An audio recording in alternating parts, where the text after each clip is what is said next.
Hi, I'm Father Alex. I'm the host of the Godcast. I'm also the vicar of St Matthew's Church in Burnley, and I'm also the author of Our Daily Bread, From Argos to the Altar, a Pre-Story, a book that's been recently published by Harper North. It's available in Waterstones bookshops and online at Amazon and any other good booksellers. It's a really good book. Go and check it out. Today on the Godcast, sporting royalty, John Lowe MBE, 3 times world darts champion, who was awarded the MBE for his services to his sport and to charity. And actually, John was the first person to have a 9-dart finish televised on the television. So it's fabulous to get him on the Godcast, and really hope you enjoy this interview now. If you do, then please subscribe down in the bottom right-hand corner. Which way is it? Not too sure, but please do subscribe. But for now, enjoy this interview with John Lowe MBE.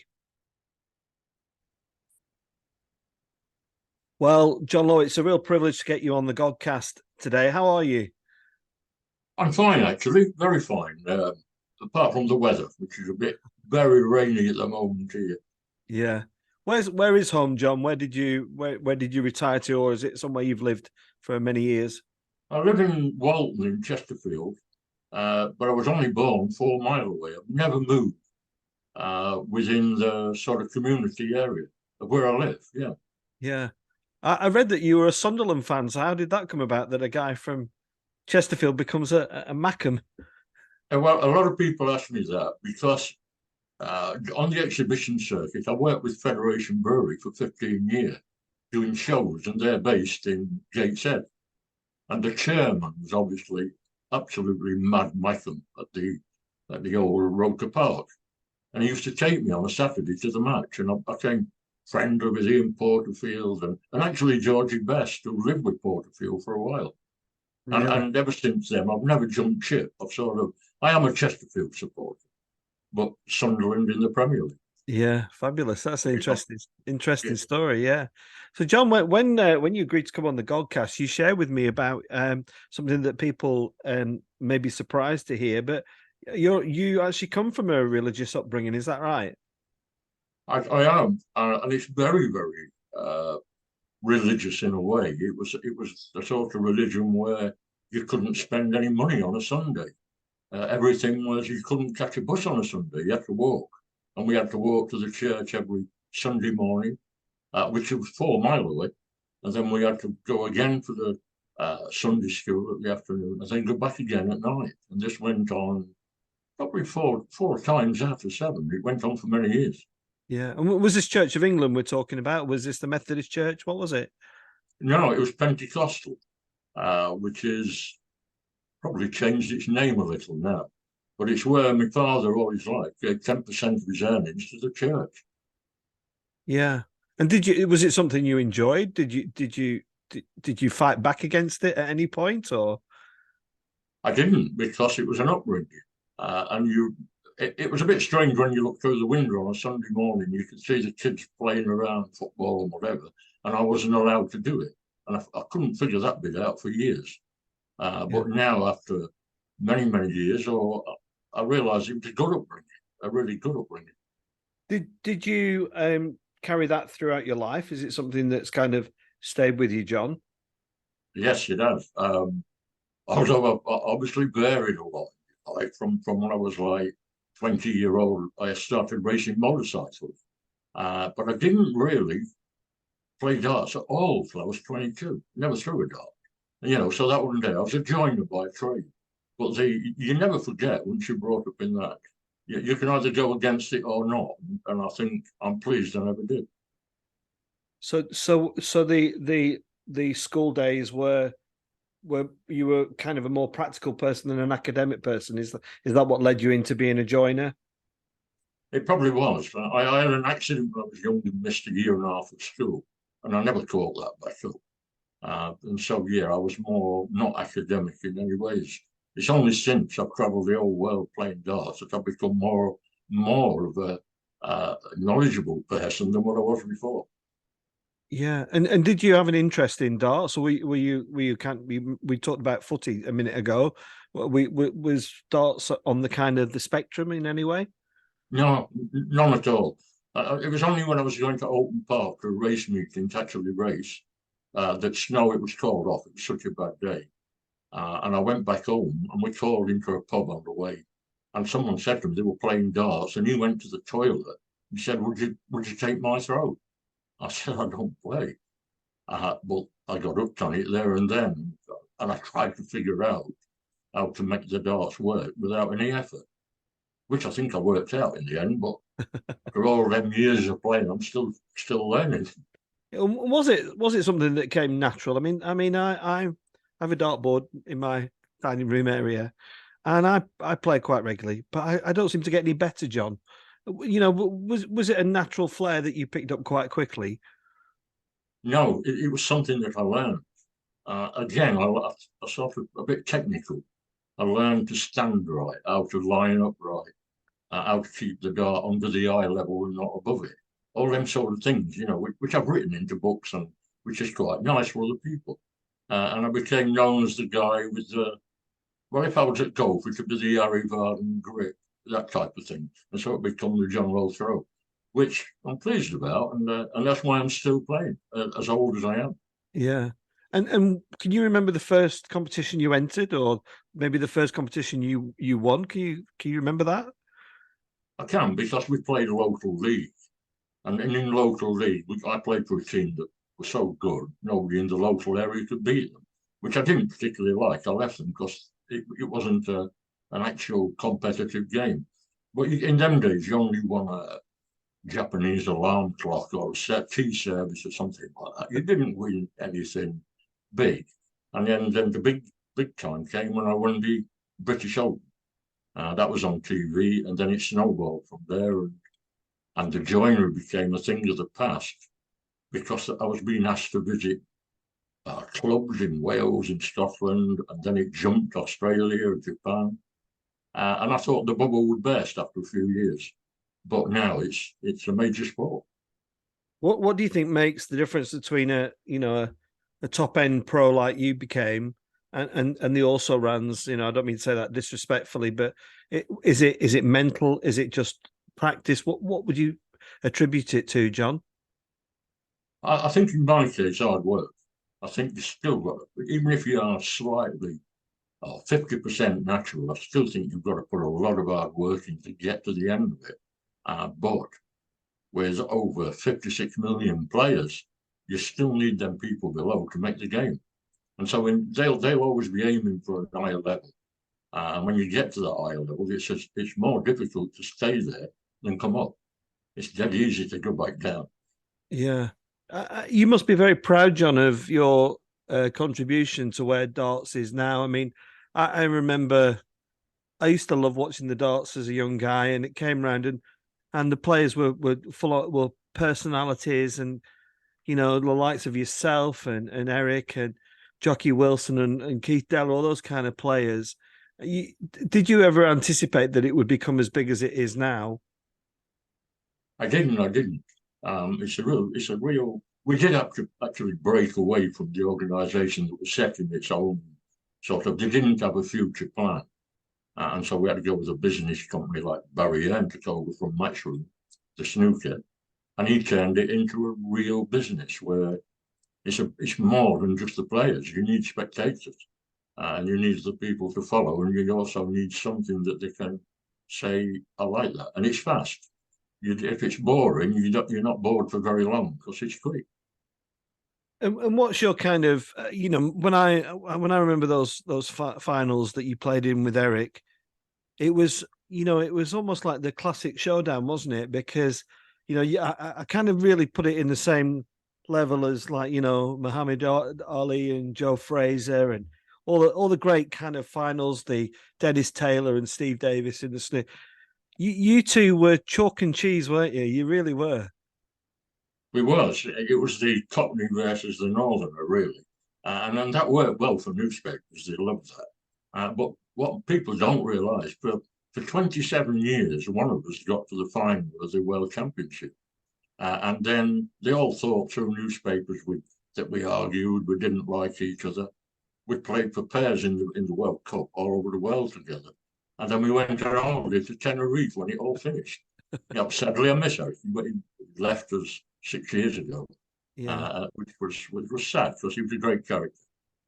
I was interested to know. I mean, I do like a bit of the psychological stuff, John. But when you're going into all's fair in love and war, and like you said, you were friends outside of the arena. But when you're going into battle in that moment, what are you thinking psychologically? Is it just keep my calm, play my same game, don't be influenced by the noise that's going on out there? What's your mentality before a big game?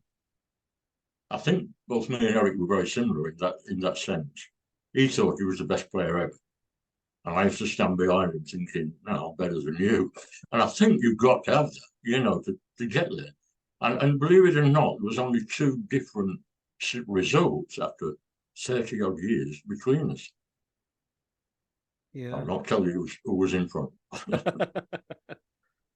And the rewards there, John. I mean, I read that you were the first person to have a 9-dart finish, so which I actually watched on YouTube earlier, to have a 9-dart finished, and there was a huge reward for that, wasn't there? Was that life changing for you?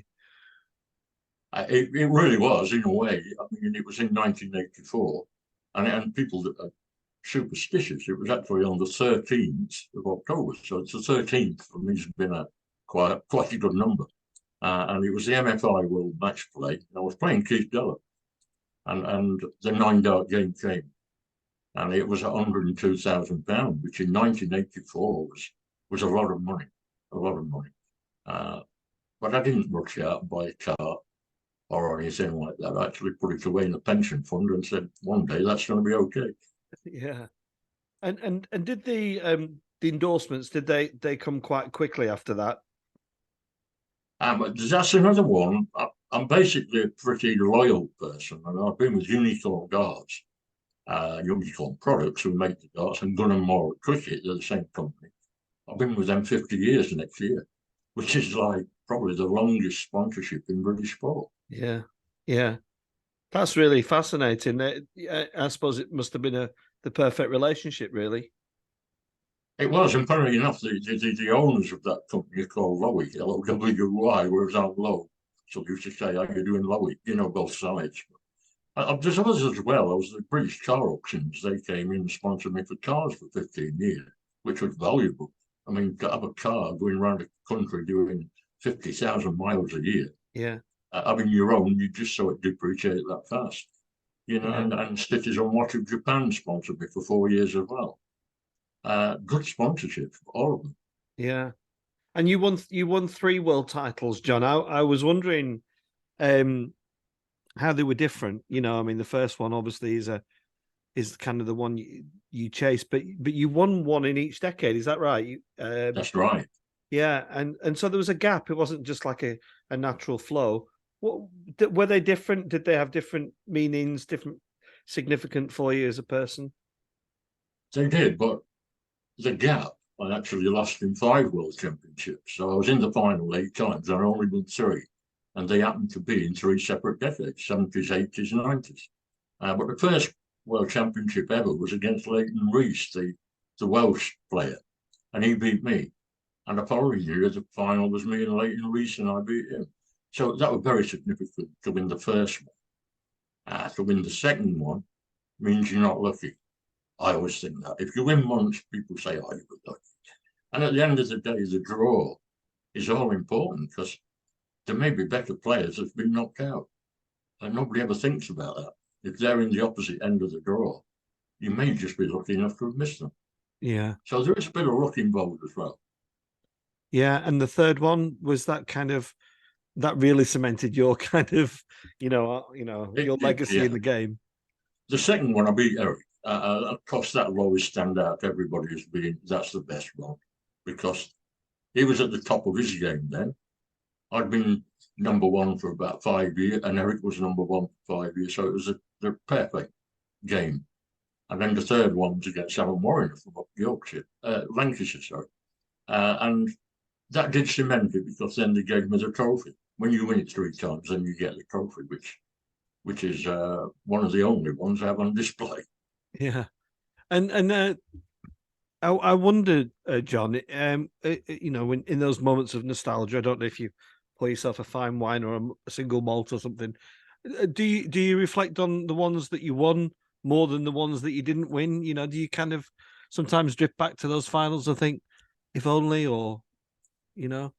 Yeah, yeah, I do. I played everything one. I was winning 3 sets to 0, and I was really got a bad cold. I was terrible, and I got worse and worse health-wise. And I knew that that was the one I should have won. And on TV, Eric stood there and said, "That wasn't the John I know." And I was ill. I shouldn't have played it really, but you can't call a final off. You've got to turn up and do it. And then afterwards, buy a bottle of champagne or something.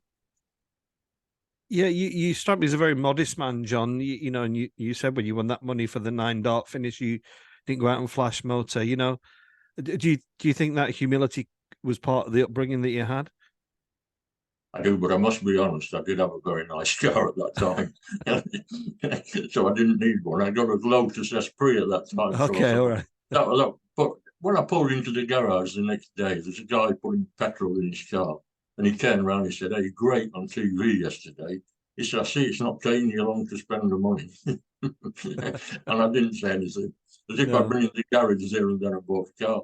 yeah. You know, And what about the fame side of the sport, John? You know, you are, you know, I was your name is synonymous with darts, and even like I was just telling my kids are a lot younger than us both, and oh, I've heard of that name. You know, I've heard of that name, and you know, how did you manage the fame side of it? Were you comfortable with it? You like the attention? I was comfortable with it, but I've probably been more in awe of other people. You know, when I've met the likes of Muhammad Ali, who I've met a couple of times, I was in awe of him because he was my hero in sport. He was, for me, the greatest sportsman of all time at that time. You know, and so I always felt there's somebody better than you. That's what I always thought. Yeah. So how did that encounter come about? How did you get to meet him? I was invited to BBC one Sunday, and they said, "Would you like to come and meet someone we know you like?" They wouldn't tell me the name. And I said, "No, I'm busy, I can't come." And then they rung me back and said, "It's Cassius Clay, actually, it was then. It's Cassius Clay." I said, "I'll be there. What time do you need me?" And I went on. The programme was about nerves because they said he never had any, and they said I did. And what turned out as a talk, and then a dartboard up on the wall, and I threw a few, then showed him how to play, took his coat up, he said, "I want to play the champ." And it went on for 15 minutes on TV, which is, and then I met him again in Utah in America, where we had a barbecue together with other people. It was for the Boys Clubs of America charity. I was playing golf, that's how it happened. And we sat, he couldn't speak then actually. We just sat there, though, signing tracks which you might be interested in, religious tracks. He sat there signing them. The track was called "Is Jesus Really God?" I'll never forget that, but he signed perfect. Although he got Parkinson's and shaking, he could Yeah. still write absolutely perfect. Yeah. Yeah, he was an incredible man. He really was. And I was going to ask about meeting people like this. Oh, sorry, I was just thinking about what you said about nerves as well, John. You know, this you said they said I didn't have any nerves. Was that true? Did you carry any nerves with you, or were you always as composed as you looked? I think every sports person must have nerves. They must have. When they go in there and you're anxious, you've done everything right, you've practiced right, you've prepared right, but you still don't know what's going to happen.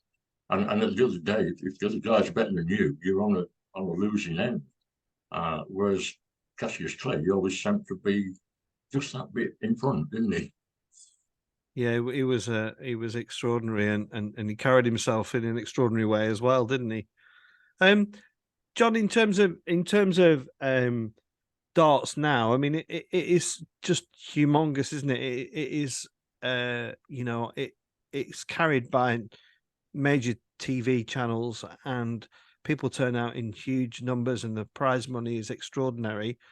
Um, I was probably asking the question is: do you think that John Lowe is best would sit nicely in that congregation?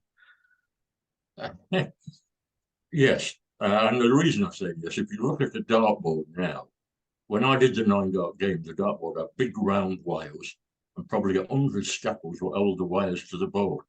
So every time you threw, you never finished a game of 5-on-1 without one hitting a wire and dropping on the floor. So to do a perfect game made it literally impossible. And now, no scaffolds, razor blade wires, all the target areas are 14% bigger. And that's why you see the game higher, which is a good thing, because the better it looks, it gets more people to play. Yeah. And I think, given the modern day dartboard, yeah, I would have been fine with it. Yeah. And as the kind of, for yourself, you know, that time when it arrives where you're not being in as many finals as perhaps you'd like, what was happening to you? Were you kind of just, you know, what happens to a darts player at the end of the very peak? I mean, I know you've had a wonderful career and you continued to play, but what was the difference between performing week in, week out to just stepping down a little bit? Well, the reason I stepped out, because it was every weekend, literally, it got so big, there was no time off whatsoever. And I thought, well, I've done it long enough. So probably 23 years ago, I think it is, that I decided to quit the circuit and just do appearances, exhibitions, and should I say, take the easy part of the game. It's not easy because they still expect you to turn up and play really well. Unfortunately, I can't. This week, Friday, I'm at Banbury doing a big one in Banbury. And so now I probably only do, on average, 2 a month. But that's quite nice. And people remember you. They don't always want me to play. They just want to turn up, speak, have a chat. Yeah. And similar to what we're doing now, go back on the past, you know. Takes a long time. Takes 50 years at least to have something to talk about for a long time. Yeah, that must be lovely for you though to be held in that regard by the darts community. You know, you really are. You know, I mean, that word legend does get thrown about, but you know, people of my generation and people of this generation, you know, pick out a name from darts, and your name's going to be there, isn't it? Which I'm thankful to, yeah. And then it's not that I planned it. It's what happens in life, isn't it? That happened to be what's happened to me, you know, and other people actually gone out of the game because they can't play anymore. Some have carried on, some have. The money now is incredible. So that if they do well for about 5 years, they can actually afford not to play again. Yeah, yeah. And which darts players do you kind of admire? You know, maybe over the since your heyday, which are the players that stand out? You know, obviously Phil Taylor is. I was fortunate enough to meet Phil once upon a time, and seemed to be a really lovely guy. He ruled the roost for many years, didn't he? He did. Phil 16 times world champion. That'll never be beaten because now the competition's so fierce. The ones just below are coming through all the time, which is better for the game. It's far better than it's like having a football team that can't lose. It's not good for the sport. You need other teams to and other individuals to come in, which they are doing. The young lads are coming through and they're playing very well. And they're a different breed. They're fitter as well. They look fitter, you know. Yeah. Do you think some players, like, do you think some players have lost the game before they've even thrown a dart when they're playing somebody like Phil Taylor, or yourself back in the day? Are they intimidated by the individual?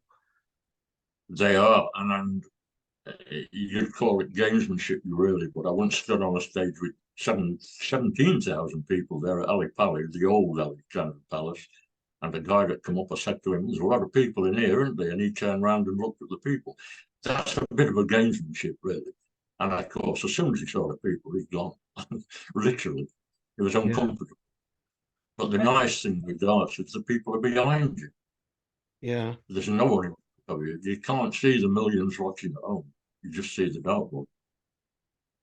One of the things, I used to work for Argos, John. I used to be a manager, and one of the things that felt like I had to have in abundance was resilience, and I suppose that applies to the greatest sports people as well. Can you say a bit about resilience, and maybe within that, can you recall maybe your greatest comeback? Where you were kind of back against the wall, looking down the barrel of a gun, and you dug so deep and turned it round. I can, and it's happened many times around the world, in New Zealand, on the South Island, in the World Cup against Jocky Wilson in the singles. and Jocky was playing absolutely brilliant. And I thought, what do I do here? You know, and you do think, what can I do? What can I change?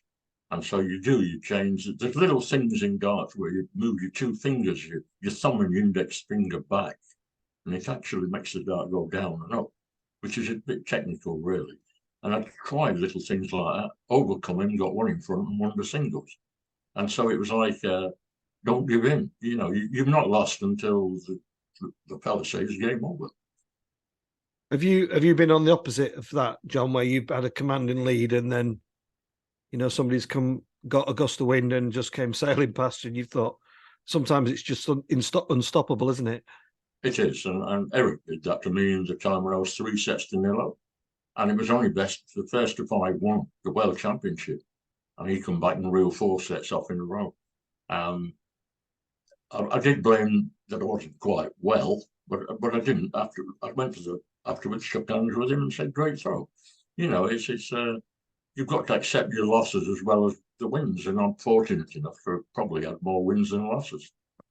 Yeah, John, do you get annoyed when people maybe underestimate a darts player or the sport? You know, I guess, you know, kind of, you know, there's been talk over the years about it being an Olympic sport, and there's also the question whether it's a pub game or whether it's a sport. I mean, I know what I think, but what's your own interpretation of that? I just think people have got their own opinion, and usually the ones that say that are not watching it anyways. They're not really fans of it. They don't like it, so they just come to say, "Well, no, it's just a pub game," you know. And now things have changed. Just there's not many dartboards in pubs anymore, believe it or not. It's now gone into leisure centres. The one at Wigan, there's one at Wigan there where they have the tournaments twice a month, which is the PDC, the Professional Darts Council. So it's changed. It's changed. The youngsters now are coming through academies. That never happened before, you know. And the academies, when they say the pub, they're in even a bar in there. So in many ways, it's changing. It's and it's in good health. That's the nice thing. They've got a plan that's laid out for the next 20 years, and sponsors are just falling over to come in. Yeah, You know, it still reaches the ordinary person. Yeah, The ones above. And what's your view on sports psychology, John? I guess in your day there wasn't an awful lot of it about, you know, or am I wrong? Was there, you know? But now, you know, there's so much analysis and, you know, kind of psychological involvement and experts getting involved. What's your experience of that? I think it's right, but the doubts are the experts experts? That's the thing that gets me. I mean, I play golf. That's my passion. And I've seen the ones there. I know a lot of the top players, and they all have psychologists, don't they?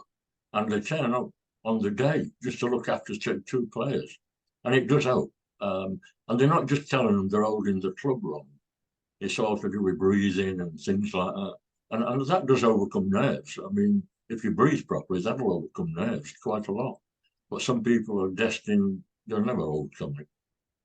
Yeah, that's interesting. I mean, you know, again, my management career, quite often retailers were bringing sports legends to talk about the psychology. I remember Adrian Morehouse. You remember the swimmer who won his gold medal by the smallest of margins and talked about that. Do you think if you'd have had that benefit of sports psychology when you were playing in those finals, that could have possibly made a difference? You know, when you reflect back. Looking back on it, I'm not sure, because as you said, we didn't have people like that at all. Chris Akabuchi, he goes around, that's all he does, goes around talking to people in business of psychology through sport. It's the same thing. And whether darts will come to that at the moment, I don't know. But there are coaches now, and they have to coach the game. And there is a way, there's a way to teach that makes you play a lot better, which I prove in my medallion, to be quite honest. It's been really lovely chatting to you, John. Can I ask you about the MBE? Because that's kind of like, that's the cherry on the cake, isn't it? That's the greatest honor to be bestowed upon you for your service to a sport that you've kind of dedicated, you know, not all of it, but you know, a very large portion of your life to. Just tell us how that came about, and were you surprised? And I know it was Prince William that awarded. Just tell us a bit about that experience, John, please. Well, it is an experience, a great experience, and I must be honest, you have to be nominated. You can't do it yourself, but you have to be nominated to get an MBE by the people who think it's right that you should have one. And my particular person was Mike Watterson. I don't know if you remember Mike. He actually formed the first professional snooker players tournament at the Crucible, but he also formed the very first darts tournament in Nottingham. And we're friends. He's from Chesterfield. He took over from the old Fred Davis. And it was Mike who nominated me. And then you need nominees on top of that. And I was fortunate the Duke of Devonshire came in because I'd worked with him with charity. And then Barry Hearn came in from sport. And a lot. MPs, Toby Perkins, the MP, my local MP came in. And it makes a lot of difference to have the right ones. And then when it came through that I'd won one sounds wrong, but been given the MBE, and I was to go to Buckingham Palace for that's probably the best moment of my whole life. I drove my car through the gates at Buckingham Palace, and I thought that was unreal. And Prince William, you line up, and it's like you're allowed about a minute and a half talk. And just as he come to the end to shake hands, I said, and best wishes, I'm passing best wishes from a good friend of yours. And he said, who's that? I said, Graham Cracker. He said, Cracker. I said, oh, yeah, well, he was Prince Edward's bodyguard for him and Harry when his mother died and the reef came off the car. He was the guy who got out and picked the reef up. Really? And I've known Graham for years and years through Macmillan Nurses. That's the charity I work with him. And he said to me, the talk between us then went on for about 3 minutes. And he did say to me, I hope you'll accept this award on behalf of darts and not your charity. And that was Prince William. And I said, I will, thank you. And I've stuck with that because I tend to say, listen, I've enjoyed doing charity work.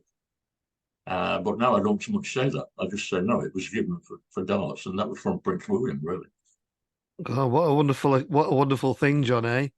Yeah, it's great. I bet that 22-year-old joiner never thought, gosh, I'm gonna drive my car through the gates of Buckingham Palace. Well, that 22-year-old joiner's father was a miner, and he never even went to London. The farthest he ever went to was Blackpool. There'd never been any farther. So in a way, that would have been great for the parents if they'd have still been around. Yeah. And now you are kind of, well, you're still doing, like you say, a couple of sessions a month, but you enjoy the golf, and I guess you played on some of the most beautiful courses. I have, again, through invites and maybe through darts. It's surprising who's played darts in different places. You know, I've played in the government building in Japan, which I played like the paraplegics, where there'd be 16 dartboards, 16 in either wheelchairs or amputees, and throw like the chess players did, one move at a time. And I'd throw the first ball, then go to the next. Absolutely brilliant. Yeah. It's things like that. Then golf, I've been invited to many golf courses, play with most of the top players. The only one I didn't play with was Seve Ballesteros, who was, again, my hero. Yeah. Mine too. He was I'd love to have met. So, did you actually meet him though? Did you ever get to meet him? I did. I know his caddy, Peter Wright, was his caddy at that time. And at Lytham, I met him. He won twice at Lytham, and I was there both times. And he is a fantastic player, and he did a lot for the sport, especially in Spain. Yeah. And have you managed to get to any of the Ryder Cups to spectate? I've been to 5. Right. Okay. At the Belfry, I went to 3 at the Belfry. All thank you to Carlsberg Brewery. They invited me as to meet their guests at night time. Yeah. But it was lovely. Yeah, I enjoyed it. Fabulous. And what about the old guys, the old boys from the circuit? John, do you still keep in touch with any of them? And if so, who? I was with Keith Geller 2 weeks ago at Chepstow. And a few of them we meet up now and again. Sadly, some of them have gone. Leighton Reese not with us anymore. Alan Evans, Jocky Wilson, they've sadly all gone. Cliff Lazarenko's retired. But we still meet up. Bob Anderson I meet now and again, you know, and what I do mainly is most of the nights I'm on my own, you know, like, because as I say now, the sport's so big and the costs so heavy, they've got to cover the cost for the book. Yeah, yeah. And so, yeah, just was with Keith Della lucky then? Because you said about, one is lucky. Is Keith Della lucky? You jumped on that one, and you were right. A lot of people say that to him. I don't say that to him because to win that title, he beat me, Jocky, and Derek in the quarterfinal, semi-final, and final, and we were 1, 2, and 3 in the world, and he was a qualifier. He wasn't even ranked. So in a way, he proved how good he was. Yeah, So thank you for that. yeah. John, I'm really great. I've really enjoyed chatting to you. It's been a nostalgic trip down memory lane. I know that there'll be loads of people in the darts community who will be chuffed to bits to see you looking well and enjoying life. And where are you next? Is it Banbury? Did you say? Banbury, yeah. And it's a new place. What's just called Danny's. It's called Danny's. It's a grill. It's a grill and a sports complex right in the middle of Banbury, a very big one. Yeah, wonderful. Well, you're in Chesterfield. I've got nothing but bad memories about Chester. Came to watch Burnley in Chesterfield in the old days when we were struggling, and my car broke down, and I ended up having to get the train back and getting it towed home the day after. But yeah, it's That to be at the old Saltergate. Now yeah, we've got that's right. Yeah, Stadium, and we beat Portsmouth in the FA Cup last Saturday. yeah. Well, you got an ex-Burnley player there as your gap. Paul Cook is your manager, isn't he? We have, and we had Sean Dyche here for us and managed us. Yeah, and I know you were all sad when he left Burnley, weren't you? yeah, yeah. He's held in the highest regard, and I think the guy deserves a statue at Turf Moor for what he did for our club. It was Which incredible. is great. You'll probably get one at Everton.